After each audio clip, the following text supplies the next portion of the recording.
La plupart des gens pensent donc qu'il est impossible de s'infiltrer dans la zone 51, où les États-Unis ont leur base militaire ultra secrète et où ils cacheraient prétendument des preuves d'OVNI.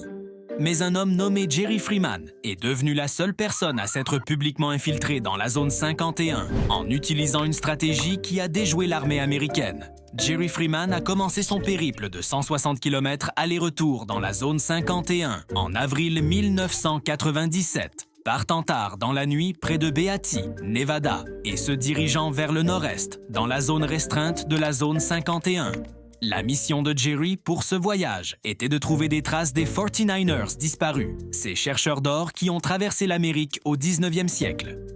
Beaucoup des derniers emplacements connus des 49ers se trouvaient sur le territoire restreint de la zone 51 et aucun archéologue n'avait jamais reçu l'autorisation d'y pénétrer, même à des fins de recherche. Jerry était donc déterminé à être le premier. Jerry a traversé la zone restreinte au milieu de la nuit avec seulement des jumelles, un réchaud au butane, de l'eau et de la nourriture pour quelques jours, et un téléphone portable qu'il utilisait pour passer des appels codés à sa famille et ses amis au courant de son voyage. Jerry se déplaçait principalement la nuit pour éviter d'être repéré et pour ne pas être exposé au soleil brûlant du Nevada.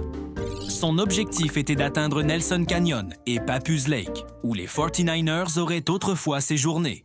Mais Papu's Lake est aussi l'endroit où les chercheurs d'OVNI pensent que les États-Unis possèdent un bunker souterrain où des scientifiques tenteraient de rétroconcevoir un vaisseau extraterrestre écrasé. Jerry se cachait derrière des cactus et se réfugiait également dans d'énormes cratères formés par les essais de bombes nucléaires. Dans ces cratères, Jerry a pu éviter les dispositifs de vision infrarouge utilisés par l'armée pour repérer les intrus.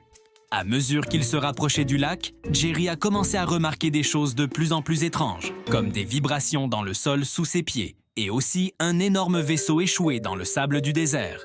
Mais ce n'est qu'en atteignant le sommet de Cockeyed Ridge, surplombant Papu's Lake, que Jerry a remarqué quelque chose de totalement inattendu, différent de tout ce que les cartes montraient auparavant. Ces vidéos prennent énormément de temps à réaliser, alors la deuxième partie arrive demain.